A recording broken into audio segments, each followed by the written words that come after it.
সরকারি প্রাথমিক বিদ্যালয়ের সহকারী শিক্ষক নিয়োগ 2023-এর তৃতীয় ধাপে সুপারিশপ্রাপ্ত 6,531 জন শিক্ষক তাদের দ্রুত যোগদানের দাবি জানিয়ে মঙ্গলবার 14 জানুয়ারি জাতীয় প্রেস ক্লাবের সামনে একটি মানববন্ধন আয়োজন করেন।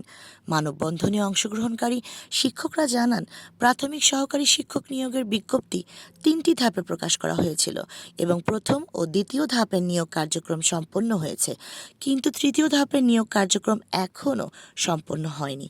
2023 সালের 14 জুন বিজ্ঞপ্তি প্রকাশের পর 29 মার্চ লিখিত পরীক্ষা অনুষ্ঠিত হয়।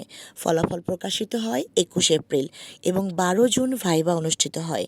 এরপর হাইকোর্টে 31 জন আবেদনকারীর রিটের পর 6 মাসের জন্য 6,531 জন শিক্ষকের নিয়োগ স্থগিত করা হয়।